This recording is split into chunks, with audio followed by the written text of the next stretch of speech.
Olá, veja nesta edição. Aeroviários denunciam más condições causadas pela terceirização. As empresas aéreas têm contratado muito empresa de serviço e prestação de serviço e contratam o menor preço. E o menor preço está causando prejuízo para os trabalhadores. Os estados onde os trabalhadores estão mais satisfeitos.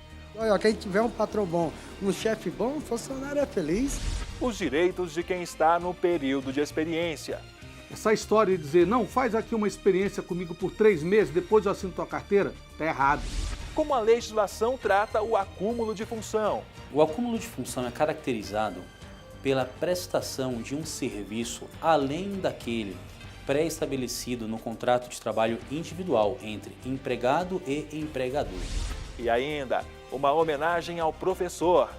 Por isso os mestres são indispensáveis. Por esse motivo, devemos ter tanto orgulho e tanto respeito por aqueles que todos os dias tentam mudar o mundo segurando um giz.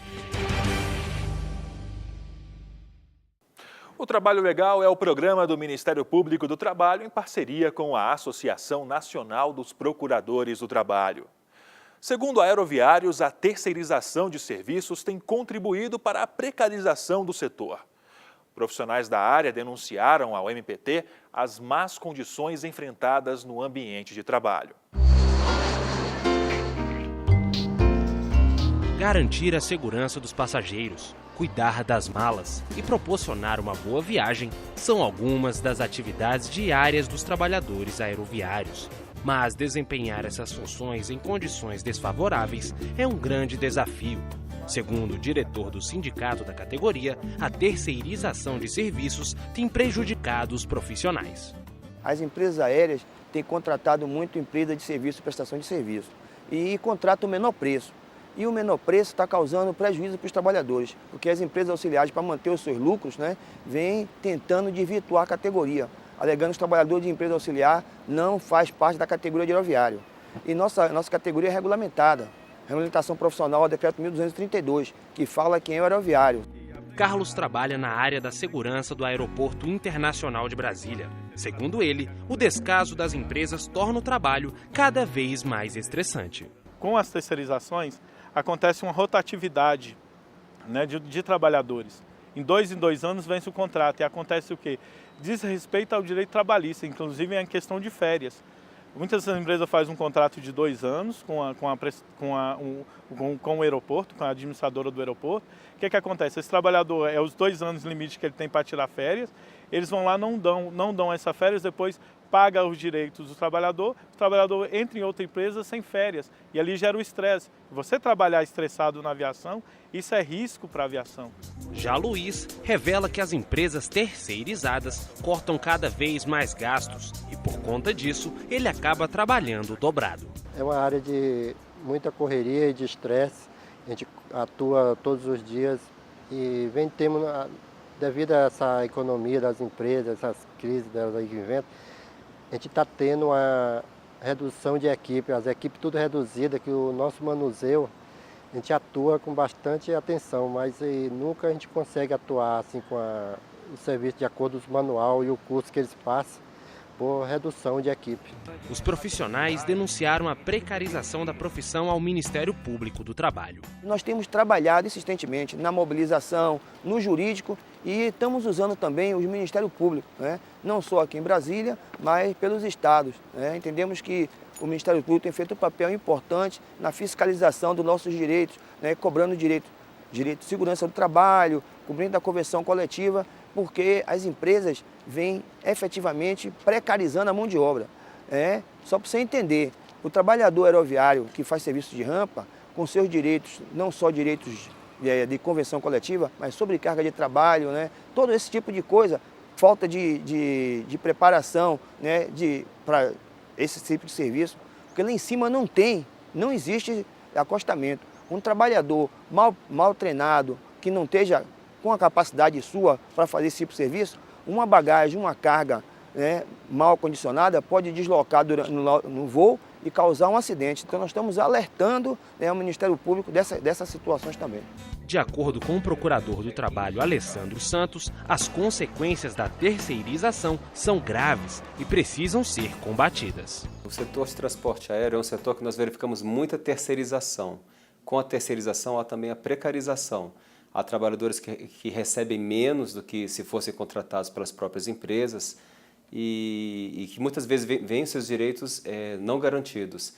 Há casos de empresas que terminam contratos de trabalho antes de findar o prazo de concessão de férias e depois renovam novamente o contrato com os trabalhadores, ou os trabalhadores trocam de empresas, mas continuam prestando serviço no mesmo aeroporto e veem seu direito de férias não usufruído. Então, infelizmente, é comum, é uma das consequências da terceirização no setor.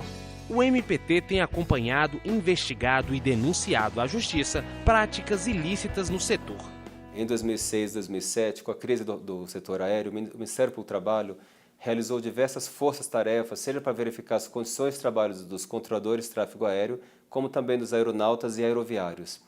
E foram feitos diversos termos de ajuste de conduta com as empresas para não terceirizar a atividade de fim, que nós consideramos as atividades de check-in, check-out e atendimento direto ao público, como também a questão das empresas que prestavam serviços terceirizados, onde nós vimos as condições de trabalho e tentamos ajustar. E, infelizmente, as empresas que continuam não cumprindo a lei, nós precisamos receber essa denúncia para poder ou executar o nosso termo de ajuste de conduta, obrigar a empresa a cumprir a lei, ou, se for o caso, investigar novamente para verificar se as irregularidades são consistentes e corrigir esses erros. A denúncia feita pelos aeroviários do Distrito Federal foi recebida pelo Ministério Público do Trabalho, que já começou a investigar o caso. Se comprovado o descumprimento das leis trabalhistas, o resultado pode ser um termo de ajuste de conduta, que, se descumprido, pode gerar uma ação na Justiça.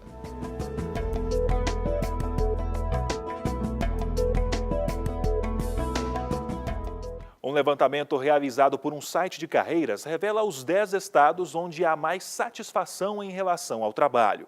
A pesquisa avaliou mais de 20 mil comentários de usuários da internet. O que deixa um funcionário feliz no trabalho? Olha, quem tiver um patrão bom, um chefe bom, o funcionário é feliz. Que o ambiente em que a gente trabalha seja uma coisa agradável, que tenha harmonia, porque a gente passa o maior tempo da nossa vida aqui no trabalho.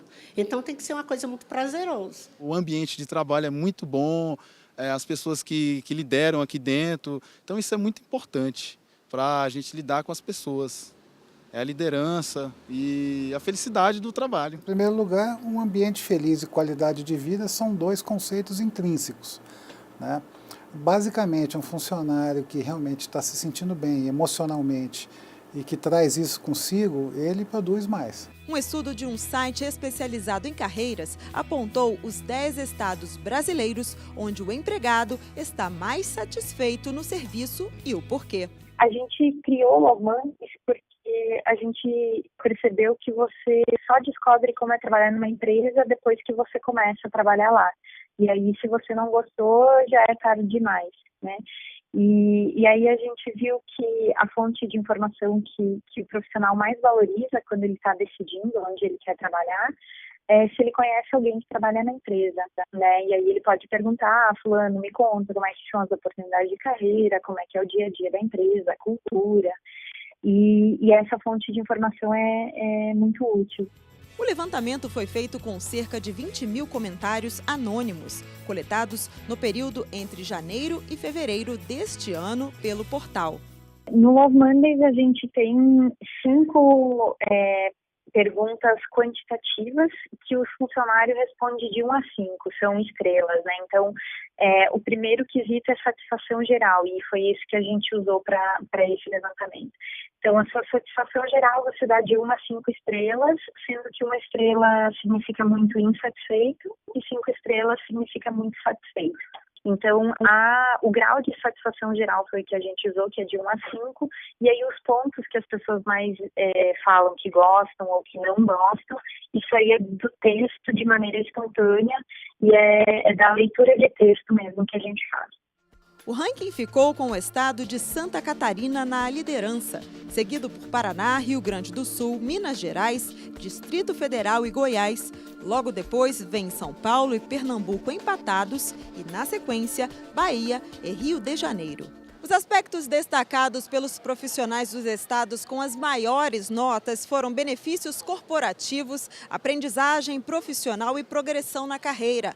Já os profissionais das unidades da federação com pior desempenho apontaram baixos salários, falta de equilíbrio entre a vida pessoal e profissional e liderança, além de gerentes fracos. A satisfação no ambiente de trabalho faz com que patrão e empregado saiam ganhando. Segundo esse especialista, qualidade de vida dentro da empresa se transforma em resultados. Nós temos pessoas trabalhando dentro de um ambiente altamente colaborativo, né? Elas têm uma troca de experiências, de emocionalidades que fazem com que os resultados fluam naturalmente, surjam naturalmente, né? E com isso a gente consegue conectar o conceito de qualidade de vida ao próprio estado de espírito das pessoas. Então acreditamos que essa questão do estado emocional da pessoa e a alegria estão intrinsecamente relacionados à qualidade de vida no trabalho. Tá? Isso também tem que ser levado em consideração, em particular, em paralelo, os pacotes de benefícios que as empresas, né, oferecem aos seus empregados. Então, isso também ajuda muito nesse ambiente harmônico das organizações. Para a Avner, gostar do que faz também é fundamental. Se você gosta do que você faz, você nunca trabalha. Se você vem aqui para fazer o que você gosta. Eu sou apaixonado pela minha profissão, gosto muito da minha profissão.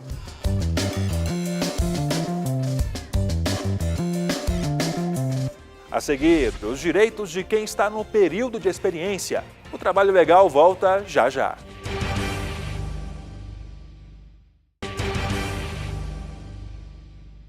Quem tem ou teve carteira assinada, com certeza já passou pelo período de experiência. Mas qual é o prazo permitido por lei? Esse tipo de contrato pode ser prorrogado. Veja agora como a legislação trata do tema. Bruna é jornalista e há 2 meses e meio trabalha em uma empresa de comunicação. O contrato, ainda de experiência, é por tempo determinado. Eu acho que os contratos temporários eles têm a coisa positiva de você ter a possibilidade de ter uma nova experiência, de testar se é aquilo mesmo que você quer, né, ter um primeiro contato. Mas, por outro lado, eu acho que as pessoas ainda desconhecem muito os termos de um contrato temporário, principalmente o que a empresa deve ao trabalhador. Eu, por exemplo, eu não sei, eu já tive 3 contratos temporários e eu não acho que essa é uma informação de domínio público, sabe? Sobre os contratos temporários, o que as empresas lhe devem e o que você deve a elas. O contrato de experiência é uma modalidade de acordo por prazo determinado. O objetivo é verificar se o funcionário tem aptidão para exercer a função para o qual foi contratado. Segundo a CLT, o prazo não deve ser superior a 90 dias. Após esse período, se o funcionário continuar na empresa, o contrato não tem prazo de validade. O contrato ele pode ser por prazo determinado e indeterminado e diz que nos casos de prazo determinado, podem ser da seguinte forma. Aí tem lá três linhas, né? E uma delas específica, a terceira é contrato de experiência. A lei também fala que é o prazo máximo de 90 dias, podendo ser prorrogado por uma única vez. Ou seja, dentro desses 90 dias, ele pode prorrogar mais uma única vez. Ele pode fazer 20 e 70, 30 e 60. O assunto ainda gera dúvidas. Quais são os meus direitos no contrato de experiência? Primeiro, ele tem direito à assinatura da carteira de trabalho. Ou seja, a formalização do contrato. Essa história de dizer, não, faz aqui uma experiência comigo por 3 meses, depois eu assino tua carteira, está errado. Salário da categoria ou salário mínimo legal. Por que isso? Porque ele, em contrato de experiência, não pode ganhar menos do que uma outra pessoa que tem um contrato por prazo indeterminado. Então, os direitos, basicamente, são os mesmos. No período de experiência, existe a possibilidade de estabilidade? Ele tem a estabilidade durante o período do contrato. Mas acabou o período do contrato, cessou a estabilidade dele. Tá? Salvo agora a interpretação do TST quanto às gestantes.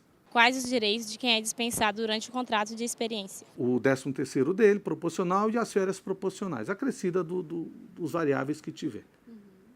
Tá? Nada mais que isso. Há aviso prévio na rescisão antecipada do contrato de experiência? Vai lá como qualquer empregado que pede para sair, porque é um contrato bilateral, É acordo de vontades. E ele vai receber a rescisão dele como se fosse de pedido de demissão normal. O empregador pode ser punido caso não cumpra a lei. Vamos supor que ele botou 90 dias e resolveu mandar ele embora com 70. A lei fala que ele tem que pagar metade dos dias restantes, a título de indenização. Ou seja, faltou 20 dias, pagar 10. A lei fala que no caso do empregado, tá, deixa especificamente dizer que é os prejuízos que ele vier da causa em razão do pedido de demissão dele. A maioria das vezes, o patrão e o empregado chegam a um acordo e acaba até se liberando.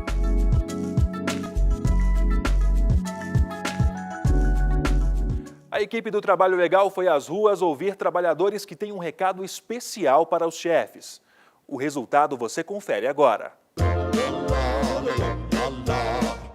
Chefinho, adoro você, viu? Tô super feliz de trabalharmos juntos. Valeu, tchau, tchau. Tem que aumentar mais um pouquinho o salário, chefe. Olá, pessoal da Escala, tudo bem? Angelina, ó, valeu aí pela oportunidade, estamos aí, tá? Um beijo.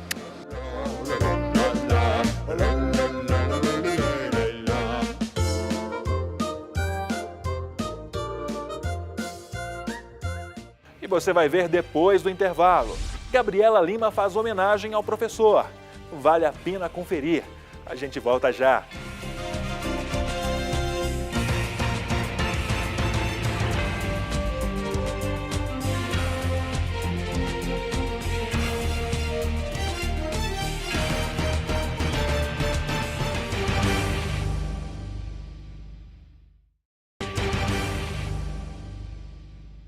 O assunto agora é acúmulo de função. É quando o empregado desempenha atividades além do combinado. Veja agora situações em que o empregado tem ou não direito. Alcino trabalha há 3 anos na mesma empresa. Contratado como operador de câmera, ele também exerce a função de operador de cabo. Por isso, ele recebe um adicional sobre o salário por acúmulo de função. A minha função é operador de câmera de estúdio, né? Que a gente grava os programas, né? Faz programação ao vivo. E operador de cabo, né? Que seria o acúmulo? Que seria o acúmulo de função, que é você posicionar a câmera, puxar cabo de sinal de vídeo, de áudio. 40% em cima do meu salário base, né? Ele vem 40% mensalmente, né? O acúmulo de função ocorre quando o trabalhador, além de exercer suas próprias funções, exerce de forma não excepcional e não eventual funções de outro cargo. Como no Distrito Federal, profissionais da área de vídeo são representados pelo Sindicato dos Radialistas, Alcino é um dos poucos trabalhadores amparados pela lei da categoria, única a regulamentar o acúmulo de função. Mas se o empregado não for radialista ou a convenção coletiva não tratar do assunto, a situação pode ficar complicada. Segundo o artigo 456 da CLT, não havendo prova ou cláusula expressa no contrato de trabalho a respeito das funções que devem ser exercidas, o empregado se obriga a toda e qualquer serviço compatível. Quando pedidos de reconhecimento vão parar na Justiça, alguns juízes entendem que o empregado deve ter a máxima colaboração e que, caso não exista lei ou negociação coletiva, o empregado não tem direito a adicional nenhum. Já outros magistrados avaliam de outra forma, levam em consideração o Código Civil. Segundo o artigo 884, aquele que sem justa causa se enriquecer à custa de alguém será obrigado a devolver o valor corrigido monetariamente. O acúmulo de função é caracterizado pela prestação de um serviço além daquele pré-estabelecido no contrato de trabalho individual entre empregado e empregador. Ou seja, toda vez que o empregado realiza qualquer trabalho além daquele pré-estabelecido no seu contrato de trabalho, haveria então a encampação do que nós chamamos de acúmulo de função, ou, com base em algum entendimento doutrinário e jurisprudencial, desvio de função. Não existe uma lei específica para regulamentar o acúmulo de função ou o desvio de função. Todavia, é possível que este empregado que está laborando com desvio ou acúmulo de função possa requerer um acréscimo salarial, uma rescisão indireta do seu contrato de trabalho e algumas outras pretensões se vier a ficar comprovado como um dano moral ou coisa do tipo. Buscando orientação junto ao sindicato e detalhando o contrato de trabalho, problemas entre empregado e patrão podem ser evitados. Com apenas 17 anos, Gabriela Lima mantém desde 2011 um blog na internet com vários textos de autoria própria. A estudante, que está preparando o primeiro livro, escreveu um texto em homenagem aos professores.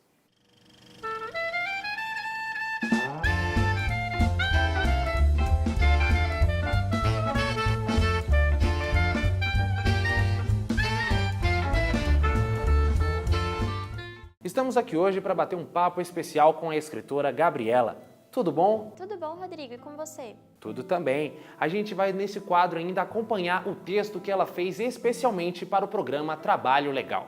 Mas antes, eu queria saber como você percebeu que a escrita entrou na sua vida. Bom, desde que eu sou criança, eu sou completamente apaixonada pela leitura e conforme o tempo foi passando, para mim foi ficando cada vez mais claro que eu não queria só acompanhar, eu queria fazer parte do universo que eu tanto gostava. E isso seria possível para mim através da escrita. E foi aí que eu percebi que eu me expressava melhor e conseguia ser mais clara escrevendo do que falando com as pessoas. Foi assim. Certo. E como é que é a preparação para escrever um texto? Não existe uma preparação, assim. É uma coisa que acontece de momento. Por exemplo, às vezes eu tô andando, ou tô lavando a louça, que seja, enfim. E a inspiração vem, eu abro o bloco de notas do celular, ou ligo o notebook e escrevo. É uma coisa que acontece. Então vem fluindo, né, a inspiração? Isso, ela flui do nada, assim. Existem momentos em que ela aparece, outros não. É bem natural, assim, não tem um momento específico. A sua inspiração, assim, profissionalmente na área da escrita, qual é? Vem de emoções muito fortes, ou quando eu tô muito alegre, ou quando eu tô muito triste, ou quando eu tô muito nervosa, enfim, são de emoções muito extremas, sempre de coisas muito intensas. Certo. E você já está trabalhando nesse livro? O que você já pensa sobre ele? Sim, eu já estou trabalhando nele, já tenho umas ideias, tenho algumas coisas escritas, mas nada muito concreto ainda. São só esboços, só ideias mesmo. E tem algum gênero específico que você gostaria de seguir? Sim, eu gostaria de trabalhar com romance, porque além de eu achar que eu me identifico com essa área, os meus livros favoritos são romances. E quais são esses livros que você gosta mais? Bom, eu gosto de todos, mas o meu favorito é Quem é Você, Alaska, do John Green, porque ele trabalha da mesma forma que trabalha com o amor, ele também trabalha muito com a perda, e é um livro que te ensina a olhar para o amor e para as coisas novas que a vida te proporciona de vários ângulos diferentes. Então é uma coisa bem interessante, bem enriquecedor, e é uma leitura que eu recomendo para todo mundo, porque é um livro realmente maravilhoso. A Gabriela, no texto que ela fez especialmente para o Trabalho Legal, ela falou sobre a carreira dos professores. Eu queria saber o que te levou a falar sobre esse tema. O que me levou a falar sobre a carreira de professor é justamente a questão da beleza da profissão deles. Porque eu não acredito que existiria nenhuma outra profissão caso eles não existissem, seja para as crianças, para os adolescentes. Eles são super importantes na nossa formação.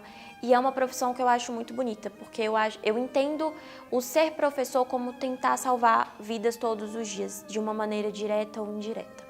E você gostaria de seguir no futuro também essa carreira? Sim, eu gostaria de ser professora, sim. Acho que é um trabalho muito bonito, mas tudo depende de como as coisas vão se desenrolar, se a coisa da escrita vai dar certo ou não. Então, tudo depende muito do rumo que as coisas vão tomar. Muito bom, Gabriela, mas como é que o público faz para acompanhar o seu trabalho? Bom, eu disponibilizo os meus textos no blog e tenho também uma página no Facebook. Caso alguém queira acompanhar o que eu escrevo, é só digitar Gabriela com 2 L's, .blogspot.com. A questão do Gabriela com 2 L's é porque, como eu acho meu nome diferente, eu decidi usar isso a meu favor. E a página no Facebook, basta procurar por Buquês Não Precisam de Porquês, que vocês vão achar lá. Eu sou a primeira página que aparece, e caso vocês queiram me deixar uma curtida ou um comentário, eu vou ficar bem feliz. Então vamos acompanhar agora o texto que a Gabriela fez especialmente para o programa Trabalho Legal. Bom, acredito que existem diversas maneiras distintas de mudar o mundo. Contudo, a mais eficaz delas é mudar a forma como as pessoas pensam, a forma como se ensina a olhar o mundo. Dito isso, é comum perceber a ideia onde os principais responsáveis por formar cidadãos e ensiná-los a perceber o mundo e suas peculiaridades são os pais. Eu concordo, mas somente se acrescentarmos nessa equação um profissional presente diariamente da nossa vida por anos, o professor. Seria impossível que eu fizesse o que mais gosto se não houvessem lá atrás professores pacientes e cuidadosos dispostos a me ensinar os sons do alfabeto. Da mesma forma, é difícil achar por aí alguém que não tenha sido marcado com um ensinamento, uma frase ou um gesto de algum professor que em alguns momentos deixa de ser mestre e passa a ser amigo. Eu estudo num colégio grande e sou chamada pelo nome por todos os meus professores. Não foram raros os momentos em que conversamos como amigos. Da mesma forma que já recebi conselhos incríveis de alguns deles em relação às mais diversas áreas da minha vida. E eu posso também dizer que os meus professores sempre percebem quando não estou num dia bom. Agora imagine sair de casa todos os dias para se encontrar com 200 rostos diferentes e não ter certeza do interesse deles.